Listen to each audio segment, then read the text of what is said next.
Everyone. आज का हमारा टॉपिक है बहुरेखिक आलेख, पॉलीलाइनर ग्राफ।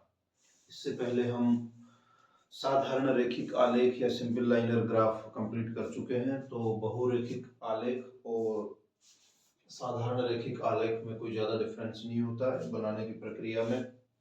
साधारण रेखिक आलेख में जहाँ एक ही वक्र या मान लीजिए एक ही तथ्य या वस्तु की मात्रा को प्रदर्शित किया जाता है एक वक्र के माध्यम से, वहीं जो बहुरेखिक आलेख है उसमें दो या दो से अधिक वक्र होते हैं और उनके माध्यम से जो कोई भी आपको, जैसे मान लीजिए आपको यहाँ पे दिए गए हैं निर्यात मूल्य, उनको ईयर बाय ईयर निर्यात मूल्यों को प्रदर्शित करते हैं। मीन्स साधारण रेखिक आलेख में सिर्फ एक वक्र होता है, जबकि बहुरेखिक आलेख में दो या दो से अधिक कितने भी वक्र हो सकते हैं। तो आपके सामने क्वेश्चन है बहुरेखिक आलेख, पॉलीलाइनर ग्राफ, निम्नलिखित आंकड़ों को बहुरेखिक आलेख के द्वारा प्रदर्शित कीजिए। नीचे टेबल दी गई है। भारत के प्रमुख सामानों का निर्यात मूल्य अरब रुपए में। टाइम ड्यूरेशन है 1965-66 से 1978-79 तक का। ठीक है, इसमें 5 सामान दिए गए हैं और इनका ईयर बाय ईयर निर्यात मूल्य दिया गया है। निर्यात मूल्य है अरब रुपए में।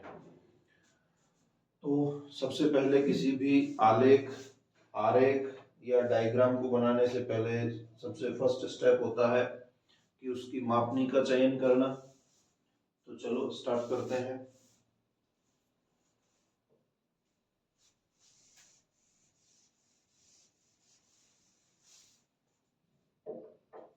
ठीक है, आपके सामने ये एक ग्राफ पेपर मान लीजिए इसको, या व्हाइट शीट मान लीजिए। व्हाइट शीट पे अगर आप इसको बनाते हैं तो समान दूरी का अंतर रखते हुए लाइनें खींचेंगे। ग्राफ पेपर ऑलरेडी बना हुआ होता है। ग्राफ पेपर में इन कॉलम के बीच में छोटे छोटे 10 कॉलम और होते हैं। ये छोटे छोटे कॉलम में डिवाइड होता है, बट इसमें उस चीज को बनाना पॉसिबल नहीं है, तो ये सीधे सिंपल बनाया हुआ है। तो आप जो मापनी का चयन करते हैं, मापनी का चयन करते समय हमेशा हमें जो दिए गए मूल्य है और दी गई ड्राइंग शीट या ग्राफ है उसकी साइज को ध्यान रख के हम मापनी का चयन करते हैं।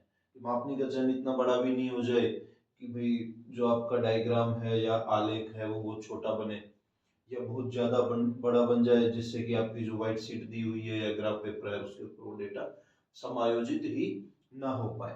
तो इसलिए आप मापनी का चयन करते समय थोड़ी सी सावधानी रखते हैं। तो मान लीजिए ये है आपका एक्स अक्ष, ठीक है, इसको क्षैतिज अक्ष कहते हैं। ये है वाई अक्ष, ठीक है। तो मापनी का चयन करेंगे। मान लीजिए मापनी का चयन आप कर रहे हैं एक्स अक्ष पे,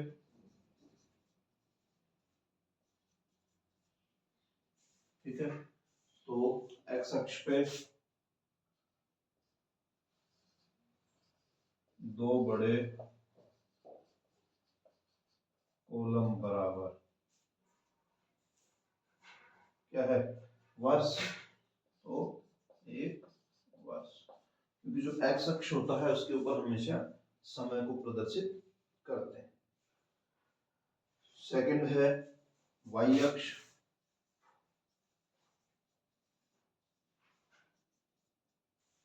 तो वाई अक्ष पे वही दो बड़े कॉलम,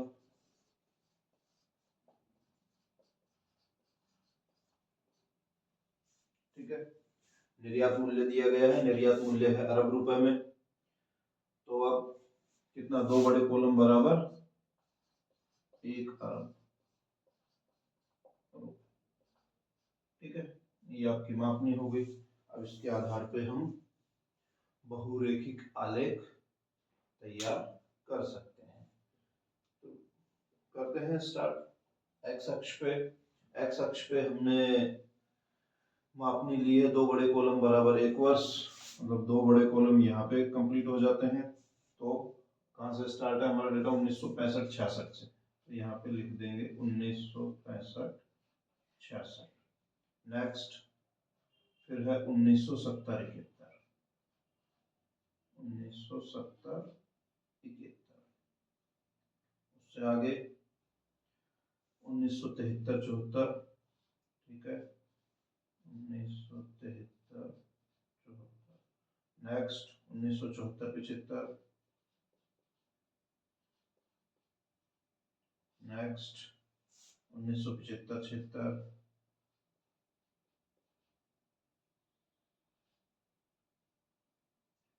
नेक्स्ट 1976-77,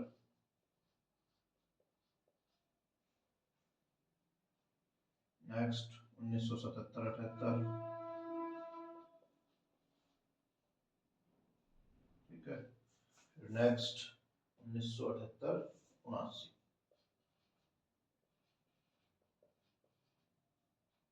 ठीक है, ये हमने प्रदर्शित कर दिया। अब आ जाएंगे वाई अक्ष पे। तो वाई अक्ष पे दो बड़े कॉलम बराबर 1 अरब रुपए, तो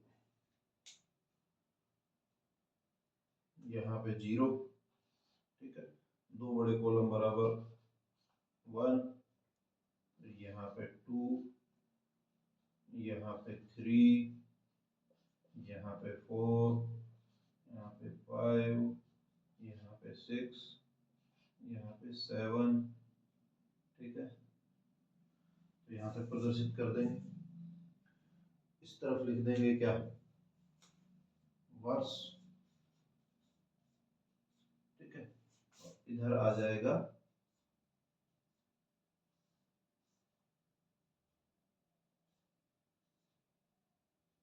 निर्यात मूल्य अरब रुपए में, ठीक है। तो आप इसको ऐसे टेढ़ा करके लिख देंगे।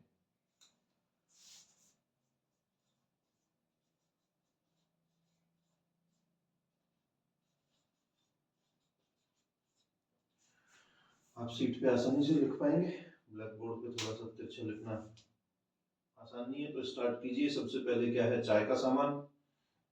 चाय का सामान का 1965-66 में निर्यात मूल्य कितना है, 1.1 अरब रुपए। तो सबसे पहले 1.1, ठीक है, 1965-66 यहाँ पे आएंगे, ये 1 हो गया और ये है 1.1, तो यहाँ पे टिक लगा देंगे। अब इसमें क्या है कि आपको ये सिंपल कॉलम दिख रहे हैं, आप जो ग्राफ पेपर यूज करेंगे तो उसमें छोटे छोटे कॉलम होंगे, तो आप आसानी से उसको काउंट कर सकते हैं।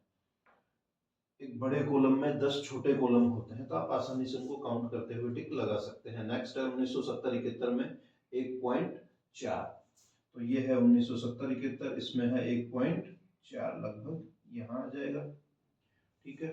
फिर नेक्स्ट है 1973-74, उसमें है 1.5, ठीक है, तो ये 1.5 यहाँ पे आ जाएगा। नेक्स्ट है 1974-75, 2.3, तो ये हो गया 1974-75, 2.3, ये 2 है और यहाँ पे 2.3, ठीक है। फिर है नेक्स्ट 1975-76, 2.4 अरब रुपए, 1975-76 में 2.4, तो ये इससे थोड़ा सा ऊपर, ये 2.4 हो गया। फिर है 1976-77 में 2.9, ये आ गया 1976-77, 2.9, मतलब 3 से थोड़ा सा नीचे, ठीक है। नेक्स्ट है 1977-78 में 5.7 अरब रुपए, 1977-78 की लाइन पे आ जाएंगे 5.7, तो ये समथिंग यहाँ पे आ जाएगा। नेक्स्ट है 1978-79, 3.4, 1978-79 में, ठीक है, तो ये आ गया 3, ये है 3.4, तो ये समथिंग यहाँ पे आ जाएगा, ठीक है। इनको मिला देंगे स्केल की सहायता से, ठीक है। अब इसके ऊपर चाहे तो हम लिख सकते हैं जैसे चाय का सामान, या इसके लिए कुछ स्पेसिफिक सिंबल भी यूज कर सकते हैं, जैसा हम चाहें, दोनों तरीके ही वैलिड होते हैं। नेक्स्ट है जूट का सामान। तो जूट का सामान का 1965-66 में निर्यात मूल्य था 1.9 अरब रुपए, तो 1.9, ठीक है, तो समथिंग 2 से ये यहाँ पे आएगा। फिर 70-71 में भी 1.9 है, 70-71 में भी 1.9 है, तो ये यहाँ पे आ जाएगा, ठीक है। फिर नेक्स्ट है 1973-74 में 2.3, 1973-74 वाली लाइन पे आ जाएंगे 2.3, तो ये समथिंग यहाँ पे आ जाएगा। नेक्स्ट है 74-75 में 2.9, 74-75 में 2.9, ठीक है, तो ये समथिंग यहाँ पे आएगा 2.9, ठीक है। 1974-75 में जूट के सामान का निर्यात मूल्य है 2.9 अरब रुपए, तो ये आ गया 74-75 2.9। नेक्स्ट है 1975-76 में 2.5, 1975-76, ठीक है, 1975-76 में 2.5, तो ये यहाँ पे आ गया, ठीक है। फिर है 1976-77 में 2, 1976-77 में 2, तो ये यहाँ पे आ गया, ठीक है। 1977-78 में है 2.4, 1977-78 में है 2.4, तो ये यहाँ पे आ गया 2.4, और 1978-79 में है 1.7, तो ये आ गया 1, 1.5 और ये 1.7, इनको भी मिला देंगे, ठीक है। तो इसके ऊपर आप लिख सकते हैं, जैसे ये हो गया चाय का सामान। नेक्स्ट है, इसके ऊपर आप लिख सकते हैं जूट, ठीक है। फिर है नेक्स्ट तंबाकू 0.2, 1965-66 में निर्यात मूल्य तो 0.2, ठीक है, तो समथिंग यहाँ पे आएगा 0.2। नेक्स्ट है 1970-71 में 0.3, 70-71 में 0.3, तो ये यहाँ पे आ जाएगा। नेक्स्ट है 1973-74 में 0.6, 73-74 में 0.6, तो समथिंग यहाँ पे आ जाएगा। नेक्स्ट है 1974-75 में 0.8, 74-75 में 0.8, तो ये समथिंग यहाँ पे आ जाएगा। फिर है 0.9, तो ये समथिंग यहाँ पे आएगा। फिर है 1 है 1976-77 में, तो ये 1976-77 वाली लाइन पे आ जाइए और ये 1 पे टिक लगा दीजिए। फिर है 1.1 1977-78 में, ठीक है, तो ये हो गया 1.1। सो ये थोड़ा सा ऊपर लगेगा, एक मिनट,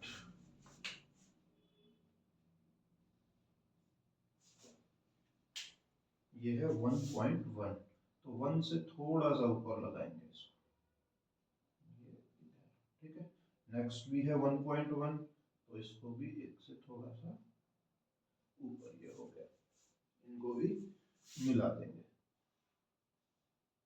स्केल की सहायता से, ठीक है। तो ये हो गया तंबाकू, ठीक है, इस पे लिख देंगे तंबाकू।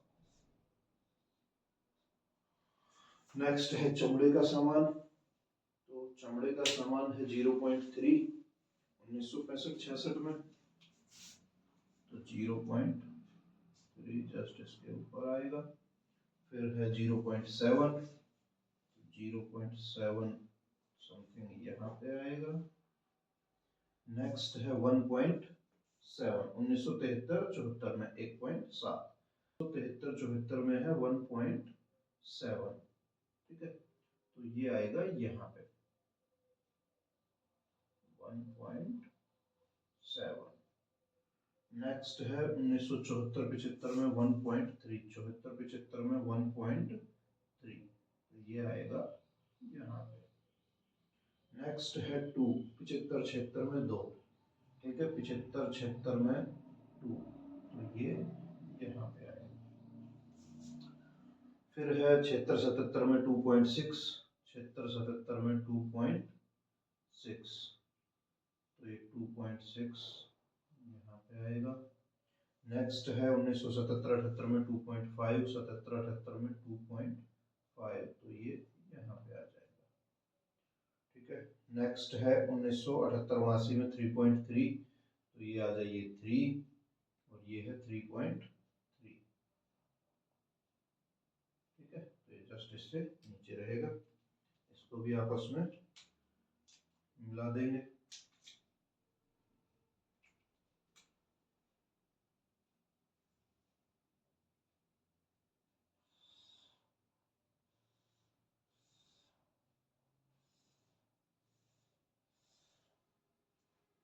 ठीक है, इस पे लिख देंगे चमड़े का सामान, ये हो गया।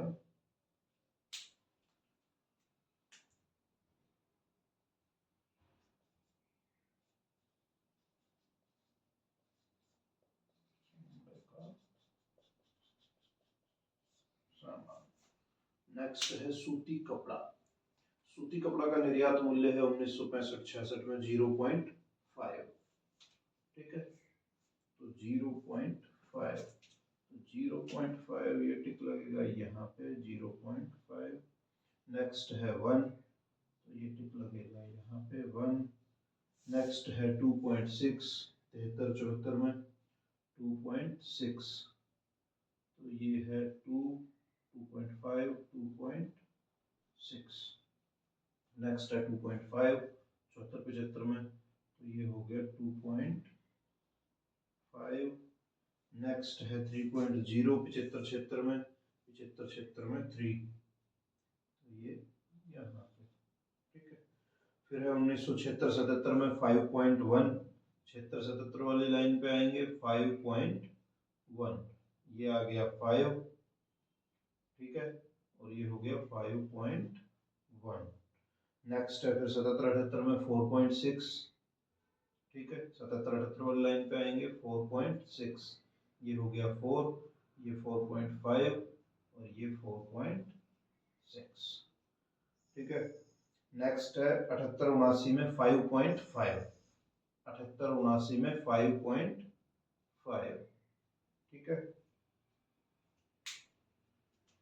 5.5, तो इसका निशान लगेगा, ये हो गया 5 और ये है 5.5 यहाँ, ठीक है। इनको भी मिला देंगे आपस में,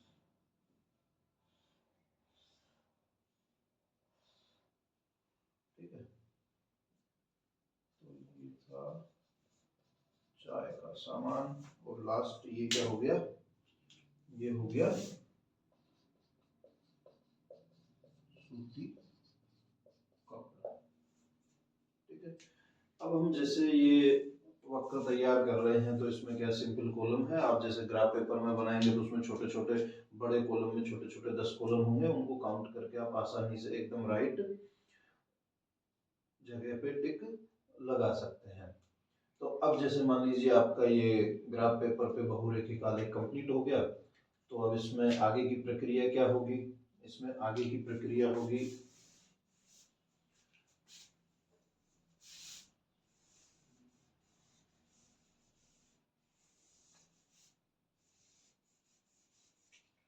नीचे लिखेंगे चित्र,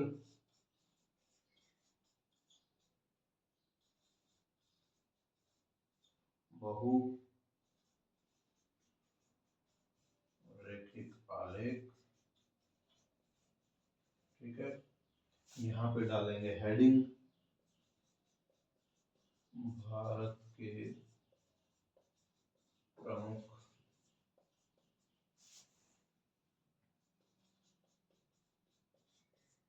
सामानों का निर्यात मूल्य, यहाँ वर्ष डाल देंगे 1965-66 से 1978-79, ठीक है। यहाँ पे आप डाल देंगे इस वाली जगह पे मापनी, जो आपने मापनी तय की थी वो यहाँ पे आ जाएगी। ये एक्स अक्ष पे क्या माना था और ये वाई अक्ष पे क्या माना। इस तरीके से आपका बहुरेखिक आलेख बनके तैयार हो जाएगा। एक्स अक्ष पे नीचे लिख देंगे वर्ष, और जो वाई अक्ष है, वाई अक्ष पे हम प्रदर्शित कर रहे हैं निर्यात मूल्य, तो यहाँ पे लिख देंगे निर्यात मूल्य अरब रुपए में। ठीक है, क्या लिखेंगे? निर्यात मूल्य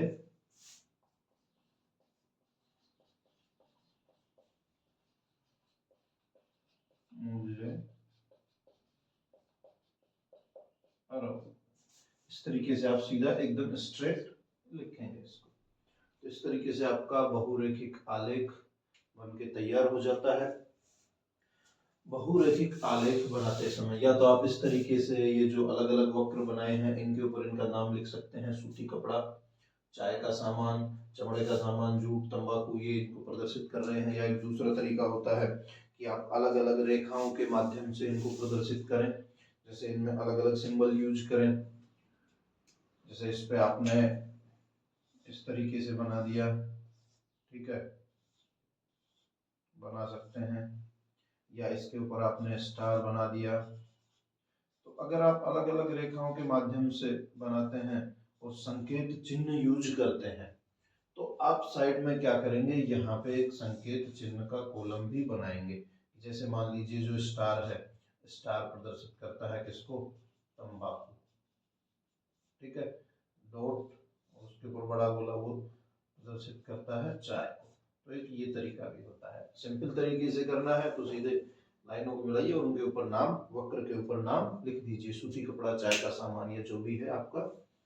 अब ये जो बहुरेखिक आलेख और जो साधारण रेखिक आलेख है, अब साधारण रेखिक आलेख में तो क्या है, सिर्फ एक वक्र था। बहुरेखिक आलेख में एक से अधिक वक्र है।